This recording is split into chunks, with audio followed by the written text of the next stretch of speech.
Hi, this is Wishop, and I am making this video for the Card Geeks because I wanted to share how I decided to make a geomancy deck from playing cards and sort of the thought process I went through.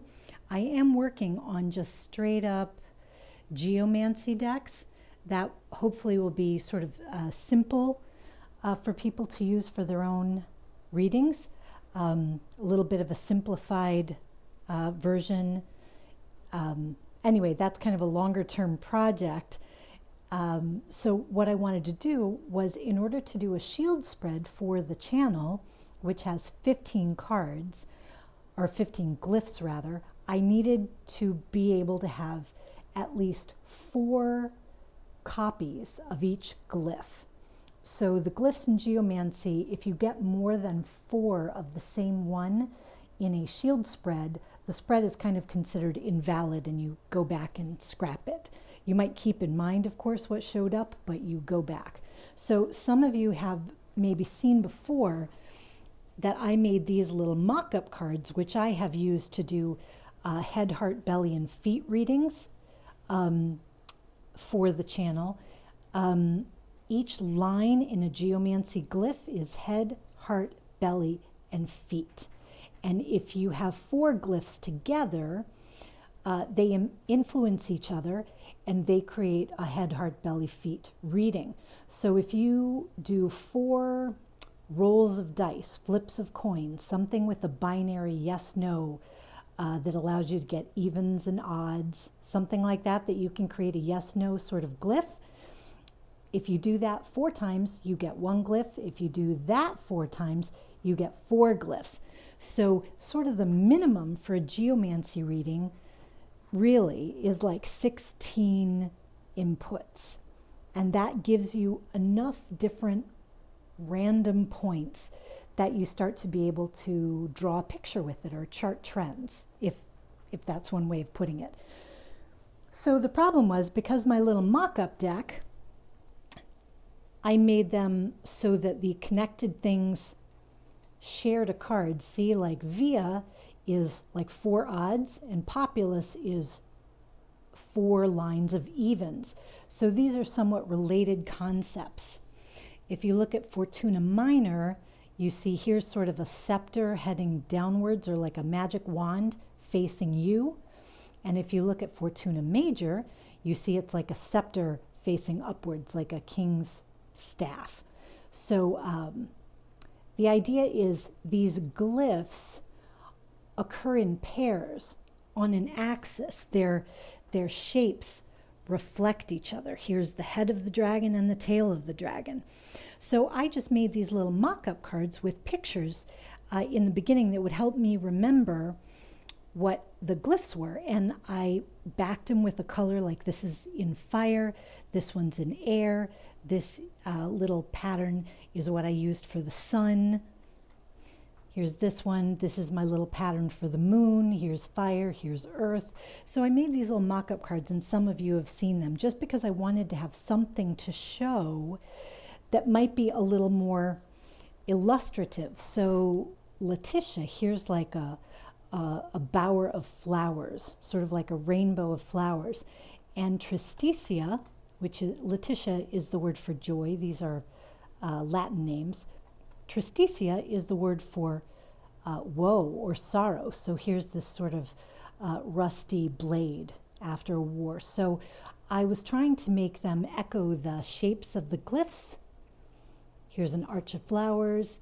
Here's the point of the blade, so that it would help me remember, but also so that people who I was reading for on the channel would have some idea what these things meant and could kind of develop their own familiarity with the glyphs. So I did if I haven't mentioned it yet in this video, I did a DIY Geomancy series with 7 videos. I'm going to add this video to that series. So if you want to learn more about how to do geomancy yourself, I have a bunch of videos. There are other YouTubers who have videos as well. When I'm done with this super duper card geek video, I'm just going to record a straight up shield spread reading for everybody, hopefully to enjoy, on the topic of luck, because I've been working a lot on the idea of how we can develop luck in our lives, identify blockages to luck, look for opportunities for luck, and just kind of sweeten our relationship with luck. So I will be doing that reading once I'm done with the Card Geek thing. But here's the Card Geek thing. So I wanted to explain how I put this deck together and why I chose the playing cards that I did to represent the different glyphs. So one of the first things, if you're familiar with geomancy, you know that glyphs have either a positive connotation, a negative connotation. They could be weakly positive or weakly negative, and they can be neutral. So what I did was, in keeping with sort of playing card divination logic, I made red cards positive. They're just plain positive. So there's a cue to people, hopefully when they look at the shield spread, which is 15 glyphs, they're going to look at them all and they'll just be able to look at the sweep of red cards and black cards and have an idea how much positivity is there based on the red cards. Of the black cards, I made the spades the frankly negative cards, which is also in keeping with playing cardomancy, the more challenging cards. I made the clubs, the black clubs, are neutral. So they could be positive or they could be negative. In most cases, it depends on other people, it depends on your work, that kind of thing, which is sort of typical for the way clubs and wands tend to work. So the other thing I chose, I used very few court cards, but I used them for specific reasons. Here, this puella or puella is the Latin for girl. So I just made her the Queen of Hearts. She is a positive card. And her number is 12. After 10, the Jack is 11, she's 12, and the King is 13 in numbering. So that'll come up in a minute. But the red cards are positive. Puer is the boy, so I made it the Jack of Hearts. He's positive, but only in areas of love and war. So he's a little bit more of a mixed character, but he is positive. Okay, the Cauda Draconis, the tail of the dragon, I made the King of Spades because it's negative and it can be a messy end. And some people think of the King of Spades as sort of an executioner card, so it made it a very good fit for the tail of the dragon. Cauda Draconis and Caput Draconis, the tail of the dragon and the head of the dragon, are in geomancy somewhat wild cards. They are connected to the moon's nodes. If you look at my little symbols here, they're connected with the moon's nodes, the north node and the south node. So they have this divine fated quality. You can almost think of them as the major arcana of the geomancy glyphs. They introduce things which are somewhat out of our control. Sometimes they're good, sometimes they're bad. So the Joker, I used the full color jokers here, and actually I ended up with 2 from the B deck and 2 from the bicycle deck, but because those are the decks I had. So some of these are bicycle cards and 2 of them are B cards. I may think of some way to use that in a divinatory sense later, but right now I'm happy to have a deck to use. So the full color joker I used. So the Joker is neither red nor black. It leans positive, the dragon's head, Caput Draconis. But again, it depends on context. So yeah, so this is how I use the red and black. The other thing I did was I used odds and evens. So even numbers, if you're familiar with geomancy, are stable energy. Odds are transient energy, energy in motion, things which are passing. So things which take a while to build and have a lot of sticking power, those will be stable, even numbers. And odd numbers will be things which are on the move. So hopefully you can look immediately, and even if you don't know much about geomancy, you can see 10, Fortuna Major, which is sort of big fortune, it's great fortune. You can see it's red, it's positive, it's 10, it's stable. And so now we get into sort of card selection. I chose a card that for me is one of the yes cards in the deck. So Fortuna Major, which is great fortune, and Acquisitio, which is gain, which is terrific financial security. I made those both very positive diamond cards, high diamond cards. This one is 9 of diamonds, which is also a very positive card, but it is an odd number, so it's transient. It's slightly less lasting. This is more a stroke of luck, a lucky break. So it's not quite as great as Fortuna Major, but it is something you very much like to see when you're looking for something to go your way. Letitia, which is joy. I made the 9 of hearts, which I consider to be sort of a glad tidings card, glad tidings of all types. So this is something when you're looking for good news. This is also, you'll see my little symbols in the corner for anyone who's interested. I put the element, in this case it's water. I put the ruling planet, which is Jupiter, and I put the astrological house because the water sign that Jupiter rules is Pisces.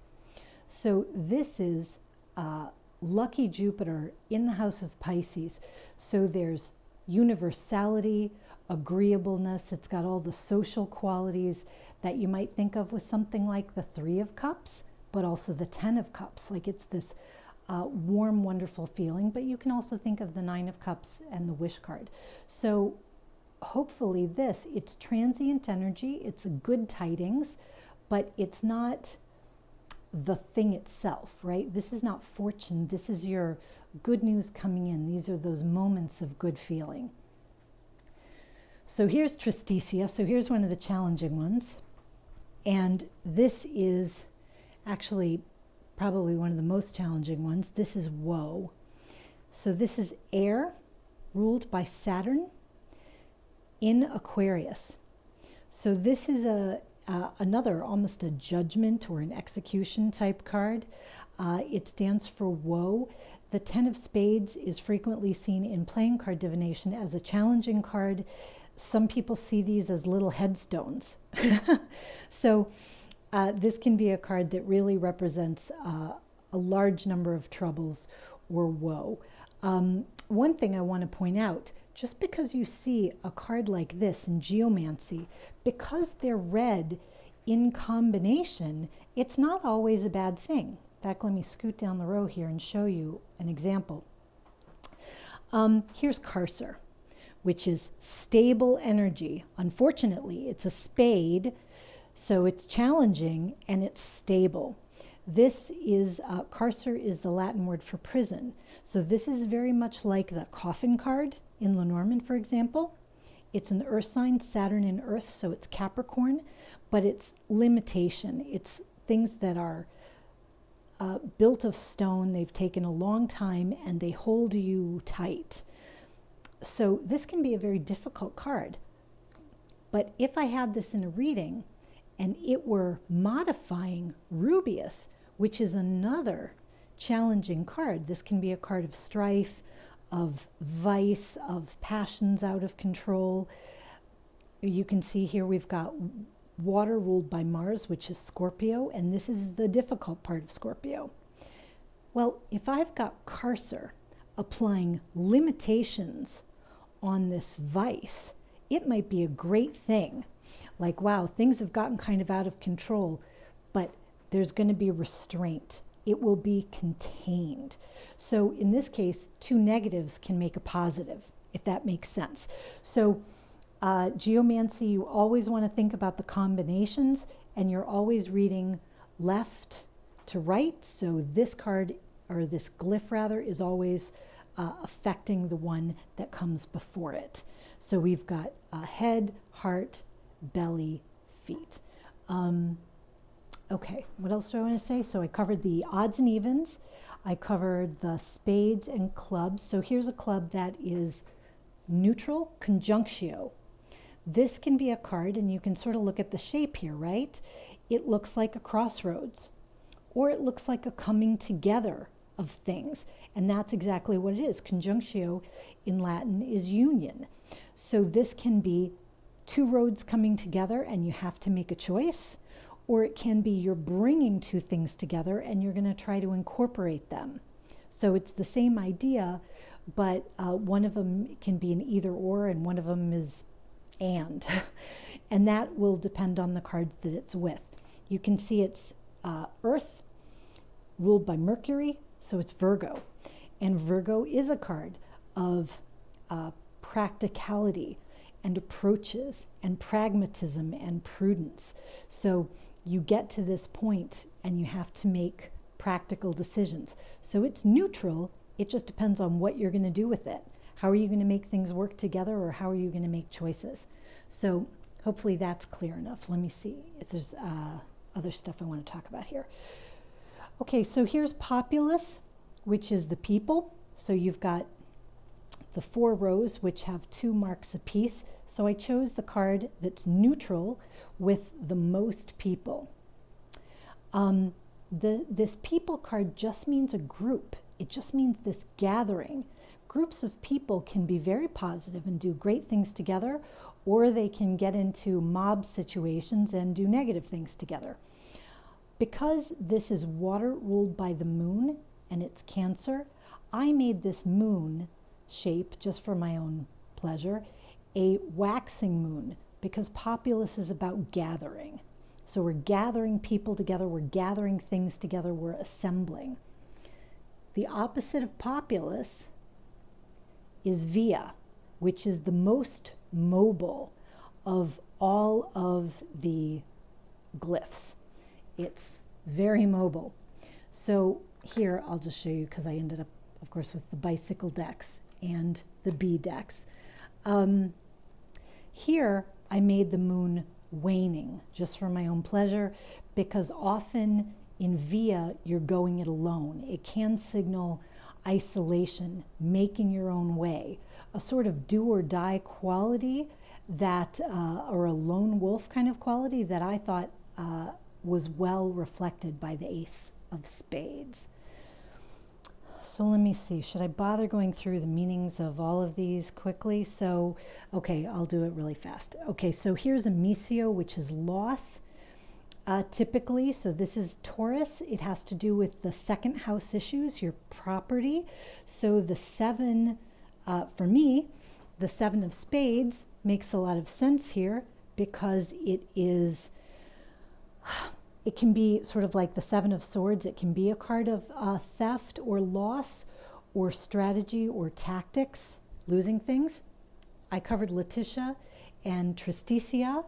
I covered Fortuna Major, Fortuna Minor. Oh, this won't take so long. Okay, I covered Carcer, where these are, you can think of these as the 4 corners of a prison cell or the 4 corners of a coffin.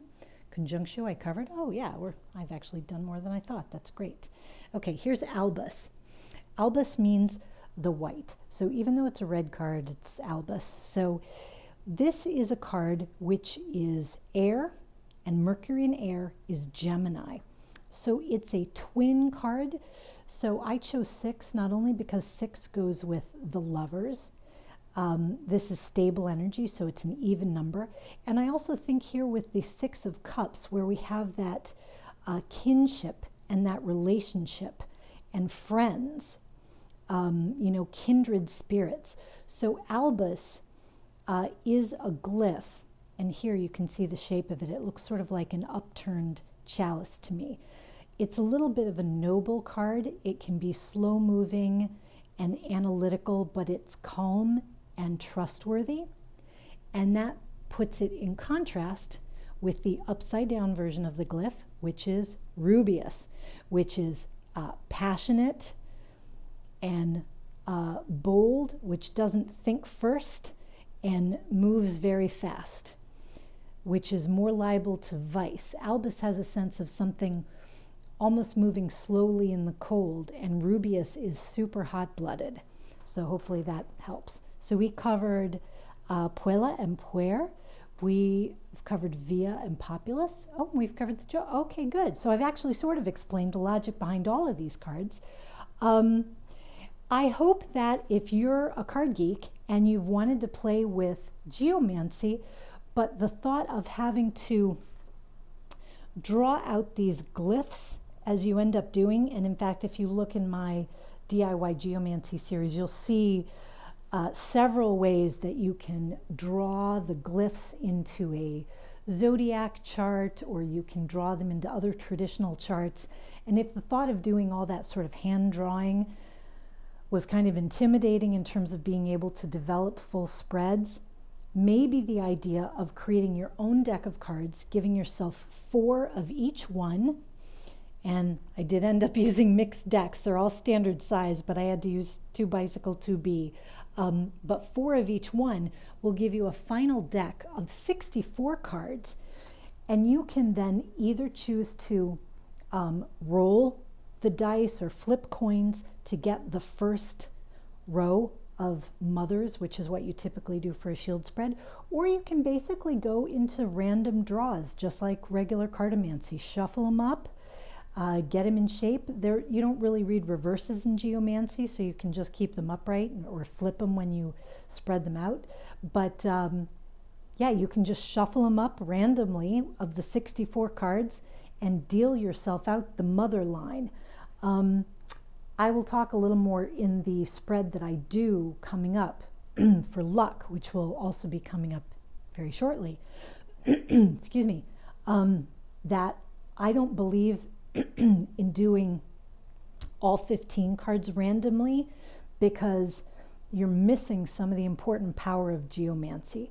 You can certainly do the first 4 cards randomly, but then I really believe that you should use the adding quality that geomancy has, where you add the heads together, you add the hearts together, you add all the mothers basically to get a row of daughters, and then you add the daughters to get your nieces or your granddaughters, and then you use those to sum up and get the witness and the judge.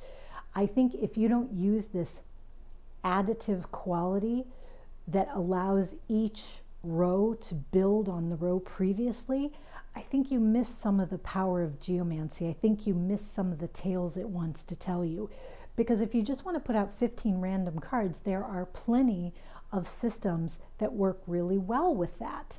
But I think if you really want to get some of the juice out of geomancy and really, I